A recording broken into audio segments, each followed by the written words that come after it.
et bienvenue sur ce nouvel épisode de podcast. Moi c'est Anne-Sophie et vous pouvez me retrouver sous le pseudo Jolie Laurier sur les réseaux sociaux. Je suis ravie de faire ce nouvel épisode malgré les circonstances.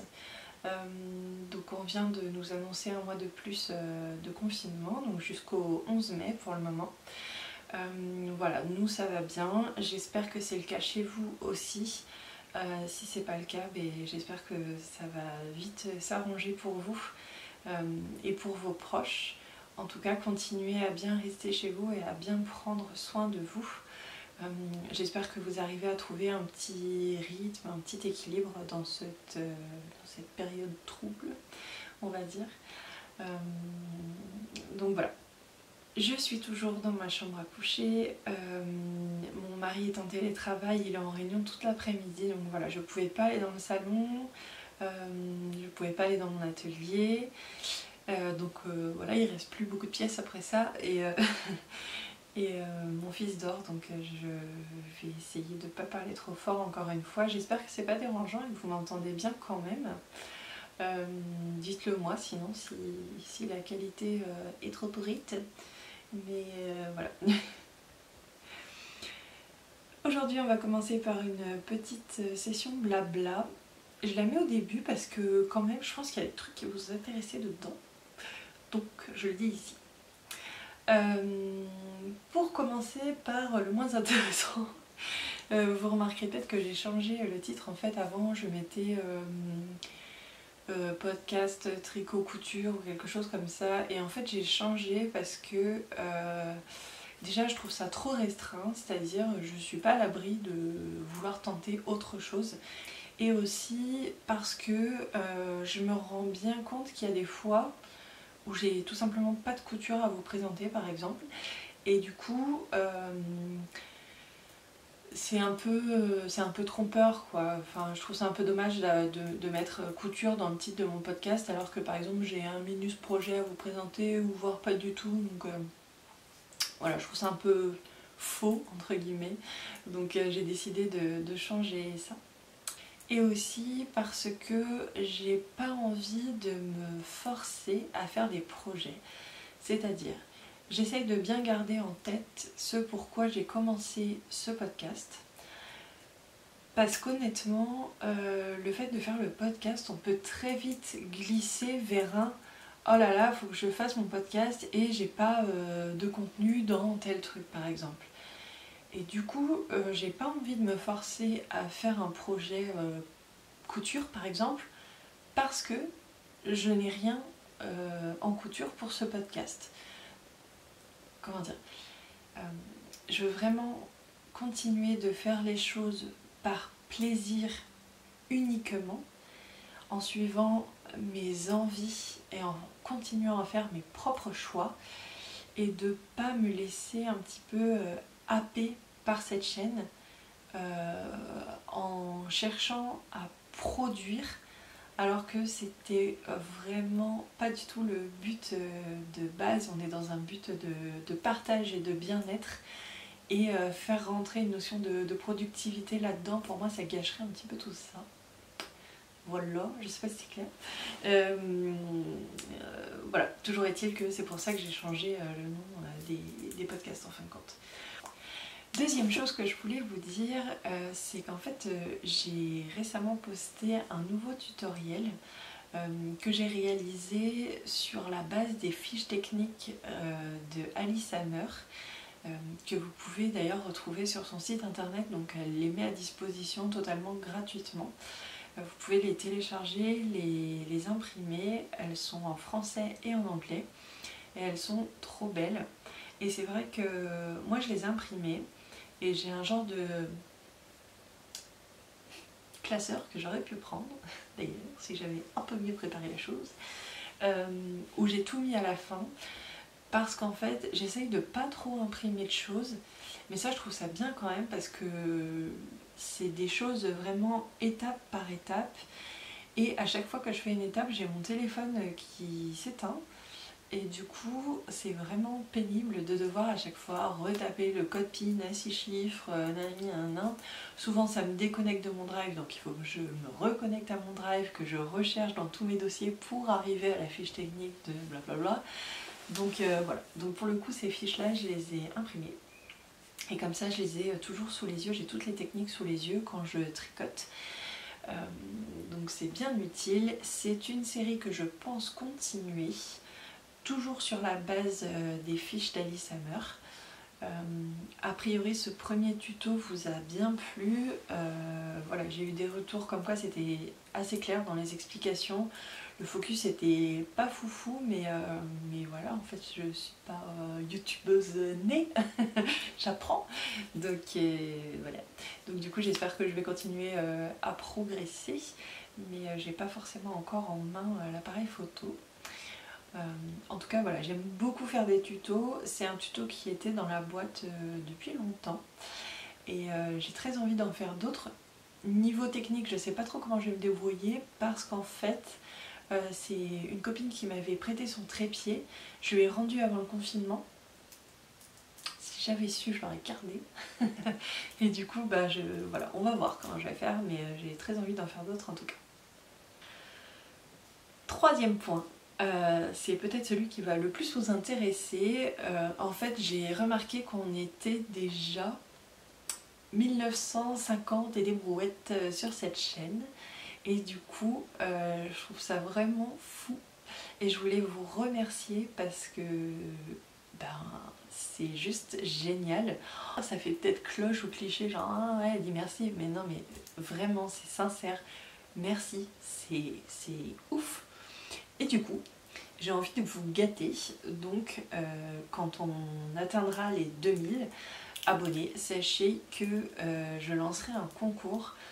Je crois qu'on n'a plus le droit de faire de concours sur YouTube, donc je sais pas trop encore comment je vais articuler la chose, on verra bien. Ça m'inquiète pas trop, j'arriverai à organiser ça. En tout cas, sachez qu'il y en aura pour tous les goûts. Je vais essayer de vous gâter du mieux que je peux avec mes petits moyens, que vous soyez couturière ou tricoteuse. Voilà, ça rentrera dans le concours pour faire plaisir à tout le monde en fait. Du coup, si vous n'êtes pas encore abonné à ma chaîne, ben, n'hésitez pas à vous abonner.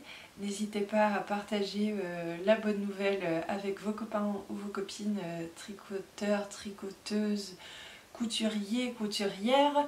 Voilà, parce que j'ai trop hâte de vous faire ce petit concours. Alors, c'est parti. Je crois pas qu'il y ait vraiment des nouveautés. En tout cas, on va faire un petit point sur ce que j'ai fait ces dernières semaines, sachant que mon rythme tricot-couture est plus important que quand je travaille, c'est certain, puisque je profite généralement de la sieste pour avancer un petit peu. Après, sinon, toute la journée, je m'occupe de mon fils, donc c'est pas des moments où je tricote ou je couds ou quoi que ce soit. On va commencer par la couture puisque j'ai que un projet, mais c'est un projet fini. Vous l'avez peut-être vu sur Instagram, du coup c'est le top Naos. Voilà, il est comme ça, c'est un petit top à bretelles. Le tissu vient de chez Mondial Tissu. Je l'avais pris en fait parce qu'il était en promo et qu'il restait plus grand chose et que je m'étais dit que je l'aimais bien, en même temps je l'aimais pas foufou, mais quand même je l'aimais bien. Et donc je m'étais dit que je ferais une toile et c'est ce que j'ai fait en fait, ça c'est une toile, mais que j'aime beaucoup. Je la porterai malgré tout. Les finitions, on peut pas dire que je me sois vraiment appliquée, du coup je le porterai peut-être pas au boulot, mais pour traîner ça va très bien. J'ai une petite pensée pour Cécile de Que font mes mains parce que shame on me, il n'est pas repassé et je dirais même plus, il est complètement crado parce qu'il est même pas lavé. Oh. Oui madame. Donc en fait je l'ai utilisé pour carrément faire du jardinage l'autre jour, donc c'est vous dire s'il est crado. Mais c'est pas grave, je vous le montre parce que là, si vous voulez, si j'attends que la machine soit faite, que le linge soit séché, qu'il soit repassé et que Bon bah je pense qu'on fera jamais ce podcast. Donc voilà, c'est un petit top tout simple, je sais plus si je l'ai dit. Ça y est, je parle vite là, je parle vite. Donc je ne sais pas si je l'ai dit, mais c'est un top issu d'une collaboration entre I Am Patterns et Marie-Claire Idé. Et j'avais vraiment flashé dessus parce que je le trouve tout simple et je trouve qu'il a plusieurs avantages. Avantage numéro 1, je vous fais une vente là. Il est tout simple, il est tout simple à réaliser, qu'on ait une surjeteuse ou pas. Moi j'ai tout fait à la surjeteuse donc bon bah forcément c'est assez cool, mais à la machine à coudre classique c'est très bien. Pour un premier patron par exemple, je trouverais ça vraiment bien et facile à faire. Il y a des petites pinces poitrine, donc ça peut être l'occasion d'apprendre à en faire. Et je trouve qu'il est particulièrement adapté pour les petites poitrines. Bon, vous me direz, j'ai pas fait le test sur une poitrine opulente, évidemment. Mais je trouve ça bien sur une petite poitrine, parce qu'en fait, j'ai remarqué que souvent, quand on a une petite poitrine et qu'on a un col V, et ben dès qu'on se baisse, clac, on voit tout. Donc c'est pas forcément génial. Là au moins on est tranquille parce que vous voyez ça fait une encolure carrée comme ça. Et du coup je trouve qu'à ce niveau-là on est tranquille. Deuxième chose que j'aime beaucoup, c'est que je trouve qu'il est très bien réalisé pour la coupe ici. Parce qu'en fait c'est une partie où je trouve que sur la plupart des tops, on voit vite les traces de transpiration et honnêtement, ça fait cracra. Donc là, on les voit pas, donc c'est cool. Je l'aime beaucoup, la toile est validée, je pense quand même que je rajouterai quelques centimètres dans le bas. La longueur est bonne, mais en fait, comme j'aime bien rentrer mes t-shirts dans mes pantalons et les faire blouser un peu, j'ai toujours besoin qu'il y ait un petit peu de rab ou centimètres pour pouvoir avoir un petit peu de longueur pour faire blouser en fait tout simplement. Et c'est tout pour la couture.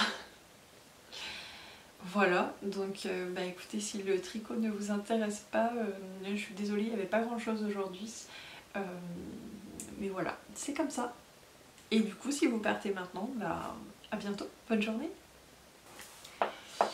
On va maintenant passer à la partie tricot. Alors, je vais faire un point. Alors déjà j'ai mon Fisherman. Oh, je vous montre mon magnifique tote bag. Je l'ai acheté à une Française d'ailleurs je crois. Quand on est allé à Londres en décembre, en fait il y avait un petit marché devant le National Gallery. Et du coup j'ai trouvé ce tote bag et je me suis dit qu'il serait parfait pour mes projets tricot.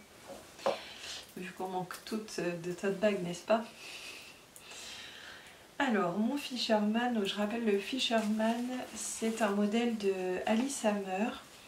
Je le tricote dans la laine R de Drops, dans le coloris blé. Alors, je vais vous l'essayer parce que j'ai fini le col. Est-ce que je suis dans le bon sens? Oui, j'ai fini le col.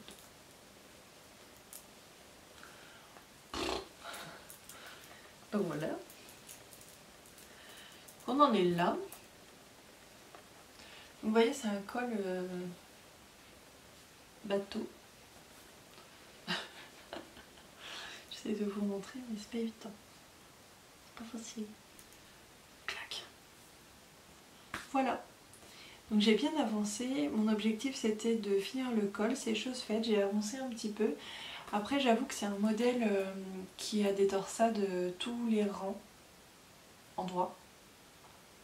Du coup c'est un petit peu fatigant. J'aime beaucoup ce modèle, mais c'est vrai que c'est un petit peu un modèle que je fais en fil rouge.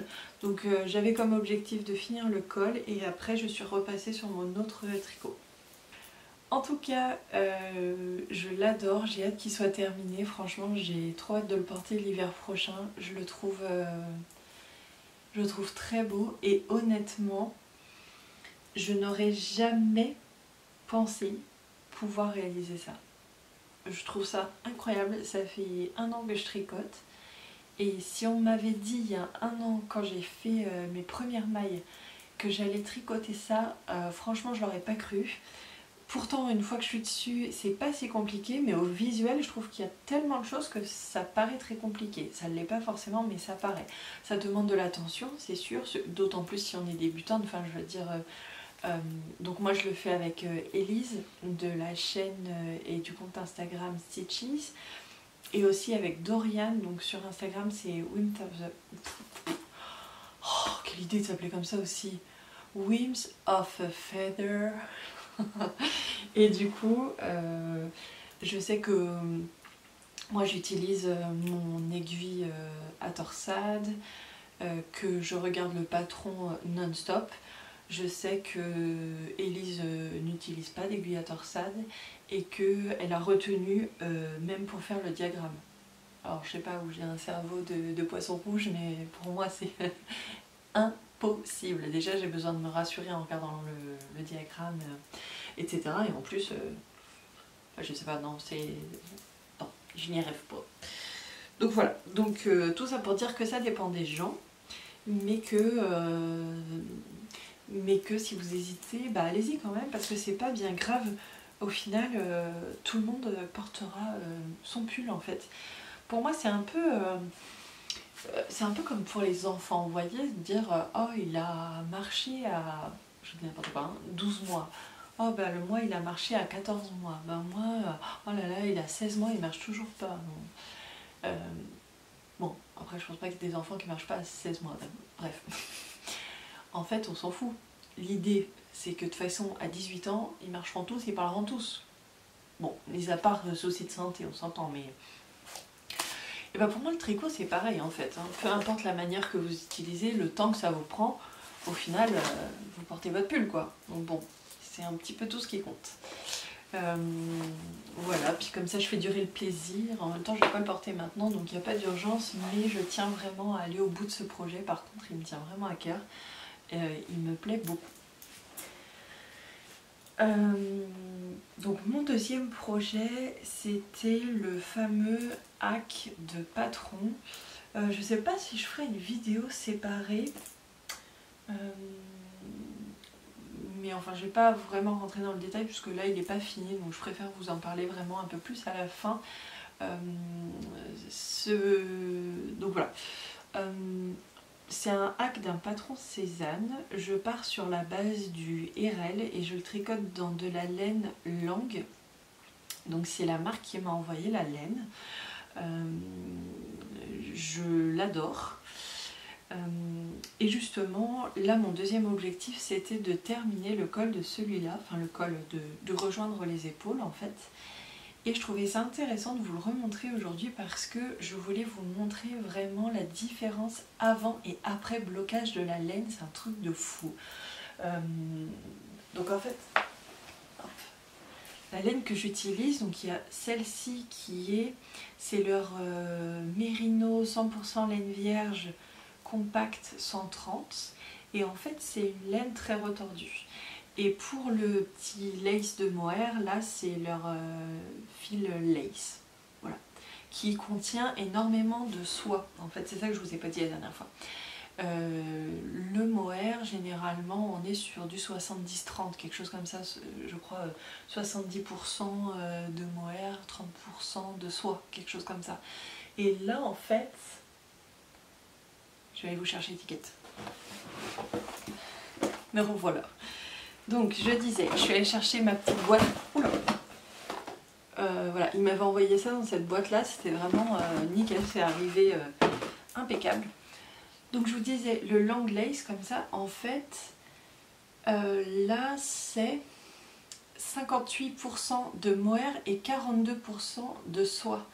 Donc en fait, la proportion de soie est bien supérieure que sur les mohair et soie classiques.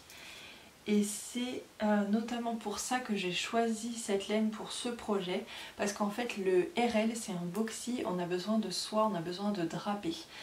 Et avec un mohair et soie classique, je ne sais pas si le pourcentage de soie aurait été suffisant, alors que là au moins je suis tranquille et je le vois bien que le drapé est super bien. Bon, tout ça pour vous dire que c'était une laine très retordue et qu'il y a vraiment une différence avant et après blocage. Autant il y a des laines où franchement c'est pas que le blocage sert à rien, mais on voit pas une différence de fou non plus. Là, si. Bon, déjà rien que de loin, je pense que vous voyez directement où est-ce que j'ai bloqué. Donc j'avais bloqué là, et après j'ai continué. Donc vous voyez, en bas vous avez la partie bloquée, en haut vous avez la partie non bloquée. Je trouve que la différence est hallucinante. Ça se voit trop. En tout cas, du coup je suis bien contente, j'ai atteint mon deuxième objectif personnel, c'était d'assembler les manches ensemble. Pour l'instant j'ai rien changé, j'ai juste fait d'un côté de l'épaule, j'ai fait des... comment ça s'appelle ?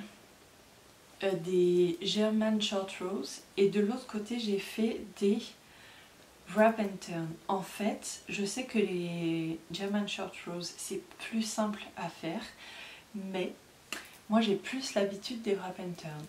Donc voilà. Et au final, le résultat est le même.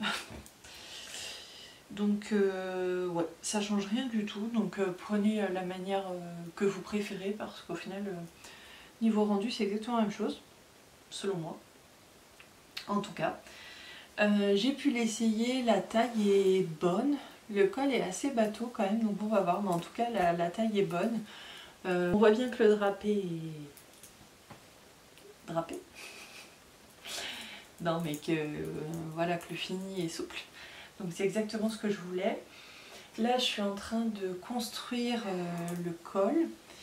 Je vous ai pas encore dit le modèle que j'essaie de réaliser, mais peut-être avez-vous déjà deviné. Si vous avez deviné, laissez-moi en commentaire si quelqu'un a deviné, ça peut être rigolo. Donc voilà, je suis en train de travailler le col que je vais faire, et du coup je le fais en jersey double. C'est la première fois que je faisais du jersey double, et c'est vraiment tout simple, tout simple.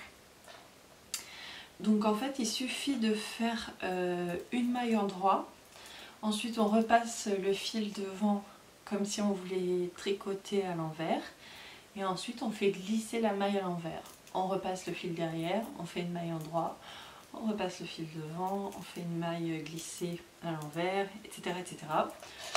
On retourne et on recommence. Exactement la même chose, une maille en droit, Et du coup, ça nous donne du jersey des deux côtés. Les deux côtés sont pareils. Voilà. Et c'est marrant parce que quand on tire dessus, et ben en fait on se rend compte que voilà, à l'intérieur c'est pas collé, ça fait un tube en fin de compte. Donc c'est un petit peu long à faire, mais c'est pas grave parce que c'est un projet très facile, dans le sens, il n'y a pas trop besoin d'y réfléchir, donc quand on fait un tricoté ou quelque chose, c'est parfait. Et en fin de journée, pareil. Donc là mon objectif, enfin en fait j'aime bien marcher par stade, donc par exemple j'ai fini le col du Fisherman, hop, je suis passée là-dessus. Là je commence à en... enfin là-dessus... Là j'ai fini ça, j'ai envie de voir le col, la longueur du col terminée. Et une fois que j'aurai fait ça et que j'aurai vérifié que le col c'est ok, je repasserai sur le Fisherman, parce que j'avoue que là je commence à en avoir un peu marre du jersey et que j'ai très envie de me remettre sur les torsades. Donc voilà, moi ce que j'aime bien faire dans les tricots c'est d'en avoir deux. Et d'alterner en fait. Je pense que je passe à peu près une semaine entière sur un projet, puis une semaine entière sur un autre, etc. etc. J'aime bien comme ça alterner, mais par contre c'est par période. J'aime pas faire, allez je fais une demi-heure de lui, une demi-heure de lui. Ça par contre, j'arrive pas trop. Voilà, en tout cas, j'ai trop hâte de voir comment ça avance. Ça me plaît, je crois que j'ai... Je sais pas lequel des deux j'ai le plus hâte de voir terminer, franchement, les deux. Ensuite, je fais aussi un petit test pour Loli l'a fait, donc je vais pas vous en parler maintenant, je vous en parlerai plus tard, quand il sortira. Mais voilà, ça fait partie aussi des choses sur lesquelles j'ai travaillé ces dernières semaines. En tout cas, sachez qu'il va être trop beau et que j'ai hâte. J'ai hâte, j'ai hâte. Et pour finir sur les projets tricot, je voulais vous parler en fait d'un vieux projet qui est sur mes aiguilles depuis très longtemps et qui est au dodo parce qu'en fait je l'avais acheté juste pour faire quelque chose en fait. J'avais pas spécialement de projet en tête donc je sais pas trop bien quoi en faire. Donc en fait l'année dernière quand j'ai passé, ouais il y a un an, j'ai passé des vacances chez... non n'importe quoi. C'était quand? On s'en fout. J'étais en vacances chez mes beaux-parents donc qui habitent vers Arles. Et à Arles, il y a une petite boutique qui vend beaucoup de tissus pour les costumes et qui a aussi un petit coin laine. Et du coup, il y avait des petites promos et j'avais pris cette laine. Donc, cette laine, c'est la DMC Cocoon. C'est une pelote qui est faite pour créer un snood en fait. Et normalement, avec une pelote, on peut faire le snood. Donc voilà, et c'est vendu en fait avec un petit bouton. Et donc c'était 17,50 € la pelote et la dame terminait les pelotes en fait donc elle faisait moins 50%. Du coup j'avais pris 2 pelotes, je ne savais pas trop ce que j'allais en faire. Ça se tricote avec des pieux. Je sais qu'à Bière-Hélène il y a des garçons qui sont adeptes des pieux, mais alors moi c'est pas du tout mon truc. Voilà, donc Seb, si tu passes par là, dès que mon projet est terminé, je te donne mes pieux avec grand plaisir, mais moi j'aime pas du tout tricoter avec ça. Bref, tout ça pour vous dire que j'ai acheté ça sans bien savoir ce que j'allais en faire, mais ça m'intriguait, je trouvais ça assez intéressant comme laine. Et en fait, j'ai décidé de faire, je ne sais pas encore. En fait, le projet avance. Vraiment, quand j'ai plus rien à me mettre sous la dent, ce qui n'est pas souvent, je fais ça. Mais en fait, c'était surtout que je voulais apprendre à réaliser un point que je trouve très joli. Et c'est pour ça que j'ai pris cette laine. Donc, d'ailleurs, j'ai une erreur. Ce point, c'est le point de toile ou point tissé. Donc, je vous le montre, c'est assez marrant. En fait, il y a un côté comme ça. Vous voyez, ça fait un tissé quoi. Et en fait, de l'autre côté, ça fait des genres de bulles. Et franchement, je sais pas quel côté je préfère. Je trouve que les deux côtés sont sympas. C'est un point en fait où il y a des mailles glissées. Du coup, c'est vrai que le rendu est assez serré, épais et rigide. Alors déjà de par la laine, mais j'ai testé ce point sur des laines à chaussettes et c'est vrai que ça fait un rendu... Alors sur la laine à chaussettes, c'est pas hyper intéressant parce que ça n'a pas assez d'ampleur pour qu'on voit la beauté du point. Mais sur une laine un petit peu plus épaisse, je pense que il y a quelque chose d'intéressant dans ce point en tout cas, même si je ne sais pas bien quoi en faire. Voilà. Donc je vais quand même aller au bout. Je vais continuer avec cette pelote, terminer. Quand? Je sais pas parce que clairement c'est pas un projet qui me motive. Mais enfin voilà, toujours est-il que je trouvais ça quand même intéressant de vous le montrer parce que je trouve que c'est un point qui est vraiment étonnant puisqu'on a vraiment un côté tissé et un côté bulle. Donc est-ce que ça peut pas faire un... je sais pas. Genre une écharpe? Comme ça? Vous metteriez quel côté vous? Quel côté vous préférez? Dites-moi dans les commentaires, est-ce que vous préférez le côté bubule ou le côté tissé? Je sais pas. Aussi bien je le donne, franchement je sais pas ce que je vais en faire de ce projet. Je crois qu'il faut le voir terminer quoi. Une fois qu'il sera terminé, peut-être que je me dirai oh finalement. Peut-être pas, peut-être que ma nièce me le piquera, je sais pas. Bon, si quelqu'un est intéressé par ce snood, écrivez-moi. Bon, voilà. Non, je trouvais ça juste intéressant de vous montrer le point en fait. Je trouve que ça change et je pense qu'il y a quelque chose à faire avec, mais je ne sais pas encore quoi, mais je pense que c'est un point vraiment, il y a un truc à faire quoi. Voilà. J'ai noté comment réaliser ce point. Du coup, bah, si vous voulez prendre des notes, c'est maintenant. Donc c'est un point qui se fait sur un nombre de mailles impair avec une bordure lisière de chaque côté. Je l'ai tricoté en aller-retour, donc sur le rang 1, donc mon rang en droit, je fais une maille en droit et ensuite je vais répéter une maille en droit, une maille glissée à l'envers avec le fil devant, une maille en droit, une maille glissée à l'envers avec le fil devant, etc. etc. Jusqu'à presque la fin, je termine en fait par 2 mailles en droit. Ensuite, de l'autre côté, rang 2, donc le rang envers, je fais une maille envers et ensuite je vais répéter glisser une maille envers avec le fil derrière, une maille envers. Glisser une maille envers avec le fil derrière, une maille envers, etc. etc. jusqu'à la fin du rang. Et vous répétez en fait ces 2 rangs. Et voilà ce que ça donne. Tout simplement.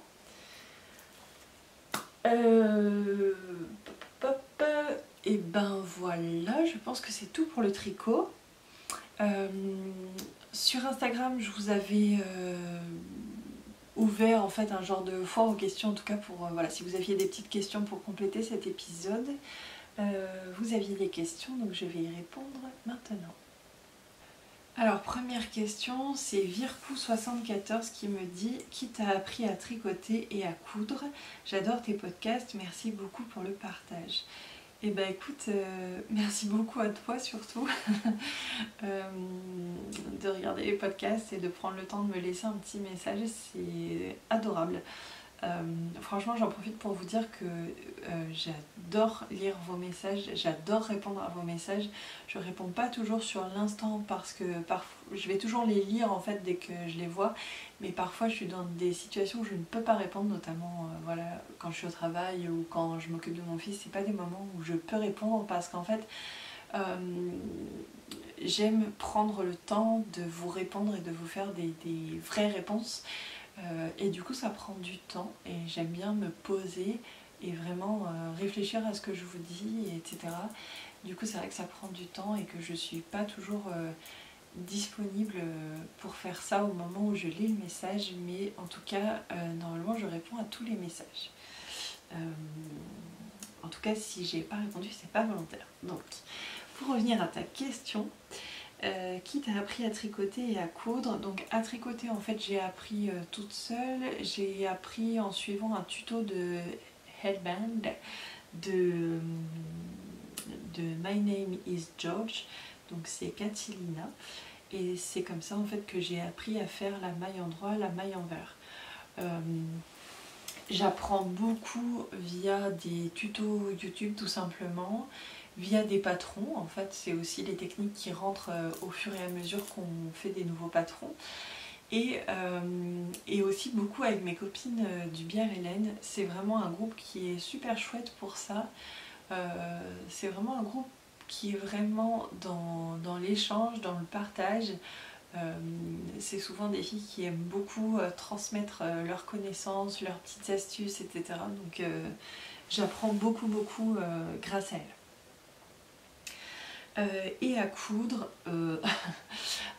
j'ai fait une turbulette il y a hyper longtemps, il y a plus de 10 ans. Ça m'a un peu refroidi, je pense que le projet était peut-être un petit peu ambitieux. Avec fermeture invisible et compagnie, non, mais, voilà. Et donc du coup c'est un peu resté là. Et après j'ai réappris ou appris, je ne sais pas comment dire, à coudre, en tout cas au niveau de la technique, d'un point de vue, comment dire, des nouveautés, des nouvelles techniques à apprendre ou du soin à apporter à chaque détail ou comment faire les choses de manière soignée. Clairement, j'ai appris grâce au patron et au tuto vidéo de Johanna de Atelier Scamit. Pour moi, c'est tellement précis, soigné et plein d'astuces, tous ces tutos, enfin ces tutos en fait c'est des vidéos pour chaque patron.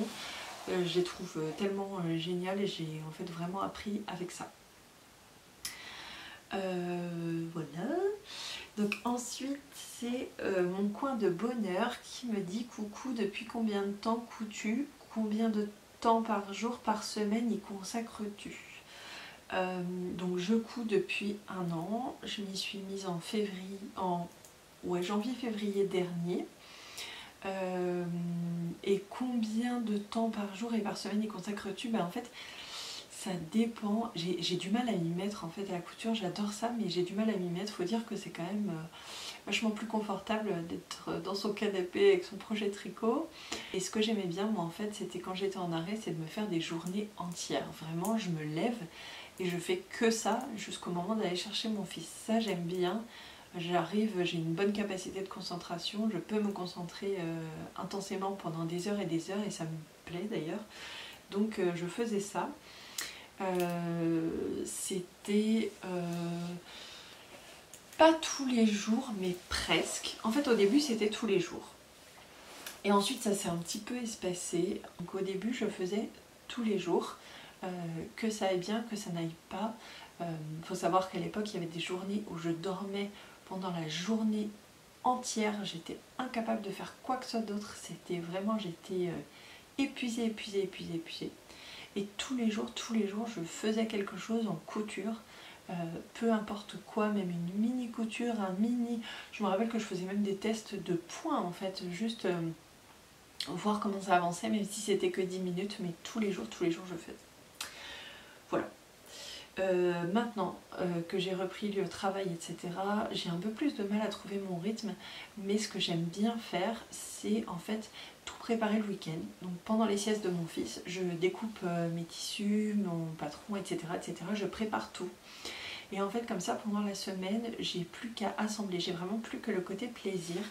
La semaine, je me couche tôt pour être en forme, c'est comme ça que je fonctionne le mieux le lendemain. Donc du coup ça me fait 20 minutes, une demi-heure à peu près de couture le soir. Et ça fait que je peux terminer un projet. En fait je me suis beaucoup inspirée de Hello Tulip. Pendant un moment elle avait fait un petit challenge 20 minutes de couture tous les jours. Et du coup finalement sur des projets simples, à la fin de la semaine elle avait un projet de terminer. Et ça je trouve ça bien. Il y a des fois où on n'ose pas... Enfin on n'ose pas.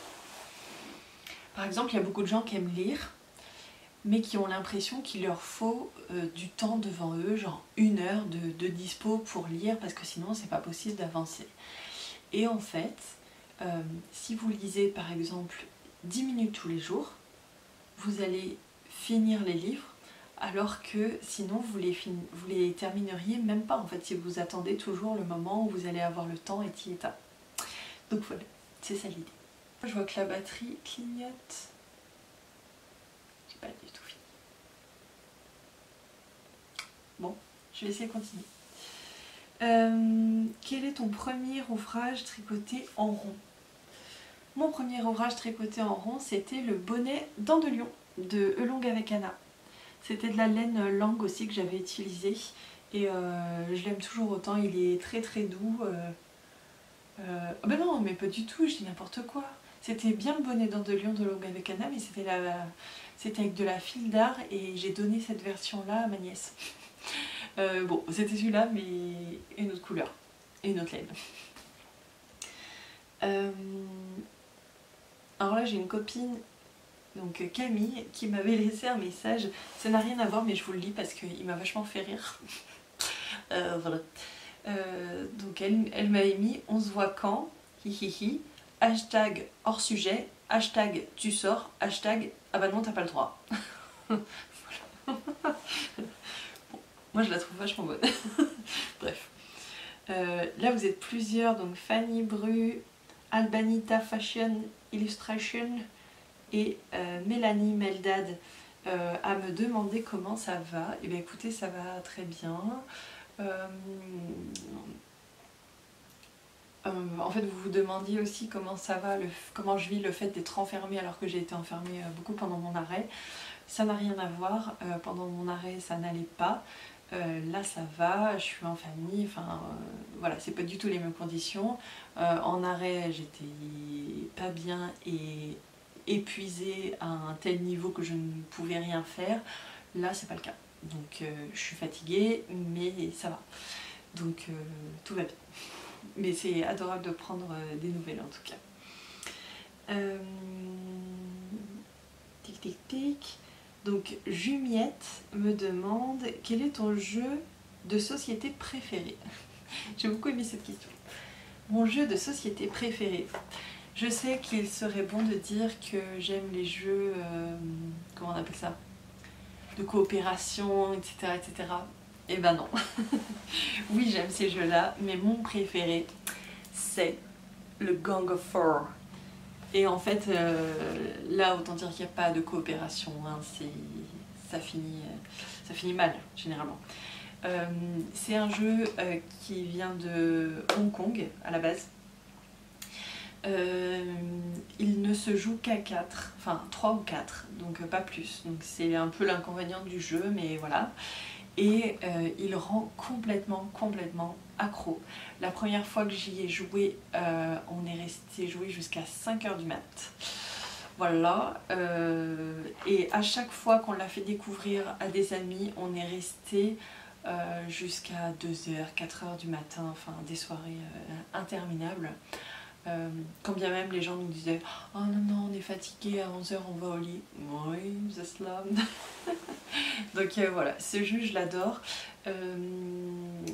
Donc il y a un peu, comment vous l'expliquer rapidement, en fait il y a des combinaisons à faire, donc un peu sous la forme poker, machin, avec les cartes, voilà, c'est des chiffres. Et donc les chiffres ont une valeur plus ou moins importante, donc 1 c'est le plus faible, etc. etc. Et puis il y a des couleurs aussi, et donc les couleurs ont leur importance aussi, donc vert c'est la couleur la plus faible, jaune c'est moyen, rouge c'est très fort, nanana. Et il y a des petites bestioles, donc des dragons, etc. comme vous voyez là, et alors eux ils ont encore des spécificités autres. Et en fait, ce qui est de rigolo dans ce jeu, c'est que vous comptez les points, le premier à 100 a perdu. Sauf que si quelqu'un termine le jeu alors que vous avez encore toutes vos cartes dans la main, donc c'est-à-dire 16 cartes, vous mangez 80 points d'un coup. Donc en fait, ce que j'aime dans ce jeu, c'est que rien n'est gagné, tout peut se retourner très rapidement. Vous pouvez très bien avoir gagné toutes les parties, je vous dis n'importe quoi, vous avez gagné 10 parties de suite, donc vous êtes toujours à 0 points, d'accord? Et d'un coup, paf, on vous met la pâtée sur un tour, bam, vous mangez 80 points d'un coup, alors qu'à 100 vous êtes mort, quoi. Donc c'est vraiment tous ces retournements de situation qui met une petite tension délicieuse. Voilà. Du coup mon portable s'est éteint entre temps. Ensuite, Louvnitz, coucou, m'a posé plusieurs questions. Donc première question, comment fais-tu pour être aussi photogénique? Bon, merci, mais pour une belle photo, je pense que c'est la lumière le plus important. Voilà, c'est le seul conseil que je peux donner. Un coup de cœur tricot pour l'été. Eh ben écoute, je suis pas trop tricot pour l'été, moi. Je sais pas, je m'y fais pas. Pour moi, les tricots manches courtes, par exemple, c'est assez associé à un look de grand-mère. Je sais pas pourquoi. Est-ce que ma grand-mère faisait des tricots manches courtes? Je sais pas. En tout cas, ouais, j'ai pas trop de... Ça me plaît pas foufou. Je porterais pas un tricot à manches courtes, par exemple. Il n'y en a que un qui me dirait, je l'ai noté, c'est le Wistaria de Morissette C. Celui-là, ouais, je le trouve super joli, je trouve super jolie la couleur qu'elle a choisie. Oh, mon bébé se réveille. Vite, vite. Alors, plus de batterie et le bébé qui se réveille, là, je pense que c'est vraiment le temps de finir. Ouais, donc celui-là, je l'aime beaucoup. Si je devais en faire un, je ferais celui-là. Et puis sinon, bah, après, c'est tous les petits gilets qu'on peut mettre pendant les soirées d'été. Par exemple, moi, mon prochain projet, ça sera le Sophie B de Alice Hammer. Et ça, c'est parfait, je pense, pour mettre les petites soirées d'été sur une petite robe. Voilà. Quel est le projet tricot que tu portes le plus? Alors, je vais finir rapidement parce qu'en plus, la carte mémoire est pleine. Donc le pull, enfin le tricot que je porte le plus, c'est mon pull loose de Atelier Émilie. Il est super bien, je l'adore et je pense que j'en referai d'autres versions. Il va avec tout, il est trop bien. Voilà, et les vraies questions, donc c'est Peacock in a Pot qui me demande les vraies questions, quel rouge à lèvres portes-tu sur cette photo? Donc il faut savoir que je fais souvent des mélanges et que sur cette photo j'avais probablement celui-là de Peggy Sage qui s'appelle Lit de vin. Le crayon à lèvres waterproof Peggy Sage. J'ai sûrement rajouté un petit peu de rouge dessus. Voilà. Et je commence toujours par mettre un baume à lèvres comme ça avant de mettre mon rouge à lèvres quelques temps avant. Celui-là c'est celui de Aromazone à la framboise. Et sinon les crayons que j'aime beaucoup c'est les petits là de Sephora. Là par exemple j'ai mis le petit rouge qui est le numéro 1 je pense, enfin le rouge quoi. Et j'aime aussi beaucoup ceux-là de Sephora. Et là c'est le rose, je sais pas où est le rouge, mais mon préféré c'est quand même le rouge. C'est des trucs comme ça et ils tiennent vachement bien. Donc voilà, c'est tout. Voilà, c'en est fini pour cet épisode, j'espère qu'il vous a plu. Je vous remercie d'être là, tout simplement. Ça me touche beaucoup, merci pour tous vos commentaires, n'hésitez pas à me laisser des messages ici ou sur Instagram, c'est toujours vraiment un plaisir de vous répondre. Prenez bien soin de vous et des vôtres et à bientôt.